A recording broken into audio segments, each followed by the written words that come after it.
जीवन रक्षा योजना हर दिल्ली वासी को उनके जीवन की सुरक्षा का भरोसा देगी। मैं ये बात आपके बीच में कहना चाहता हूं।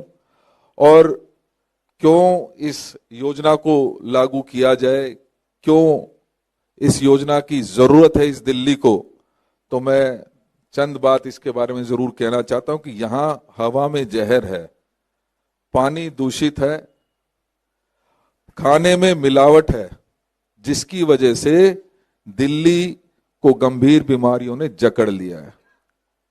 क्योंकि यहां पर हवा में आप समझते हैं कि किस तरीके से दूषित हवा पिछले कई सालों से लगातार होती जा रही है। जैसे पानी दूषित है और खाने में मिलावट है, ये बड़ा कारण है कि आज दिल्ली लगभग बीमार सी नजर आती है। और ऐसे समय में दिल्ली की सरकार जो पिछले 10 सालों से यहाँ पर काबिज है, या केंद्र की सरकार जिसके अनेक हॉस्पिटल दिल्ली में हैं, उनकी जो व्यवस्थाएं हैं पूरी तरीके से जब भी जरूरत पड़ती है वो चरमराकर ढह जाती हैं। लिहाजा इस योजना को पूरे दिल्ली में हमने लागू करने का फैसला किया है और इसमें सभी प्राइवेट हॉस्पिटल्स भी इंक्लूड रहेंगे। अगर मैं आपको चंद बातें, क्योंकि हर साल यहाँ दिल्ली में होने वाली जो गंभीर बीमारियां हैं उसके बारे में चंद बातें जरूर बताना चाहता हूं कि हर साल दिल्ली में, और ये सरकारी आंकड़े हैं, आप समझ सकते हैं सरकारी आंकड़े और एक्चुअल में कितना फर्क होता है। तो सरकारी आंकड़े के अनुसार भी दिल्ली में 10,183 केसेस डेंगू के होते हैं और इसी प्रकार से डायरिया के लगभग 1,63,388 केसेस सरकार ये कहती है कि हमारे यहाँ पर होते हैं।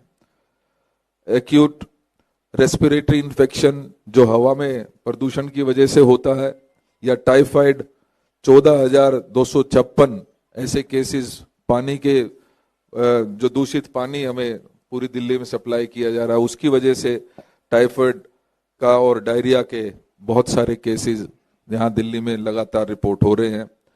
एक्यूट रेस्पिरेटरी इन्फेक्शन की बात करें तो 3,81,292 केसेस रजिस्टर्ड हुए हैं।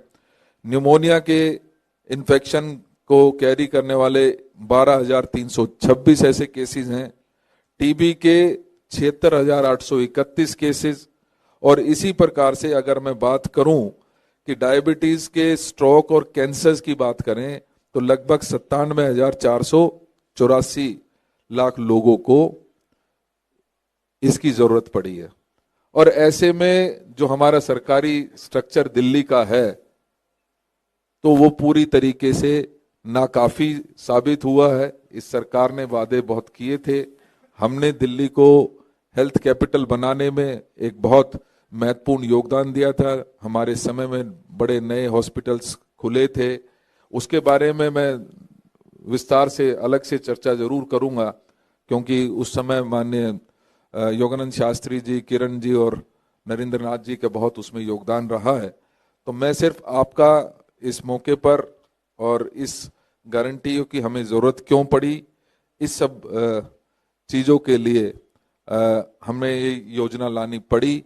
और इस योजना के पीछे, जैसा कि आदरणीय अशोक जी ने और भाई काजी जी ने कहा, इसके पीछे कांग्रेस का भरोसा है, इसके पीछे माननीय राहुल गांधी जी का भरोसा है, माननीय मल्लिकार्जुन खड़गे जी का भरोसा है, और इसके पीछे इसको पूरी तरीके से अच्छे तरीके से लागू करने में राजस्थान के माननीय पूर्व मुख्यमंत्री अशोक गहलोत जी का भरोसा हम साथ लेकर चले हैं। दिल्ली को हम भरोसा दिलाना चाहते हैं कि कांग्रेस आपके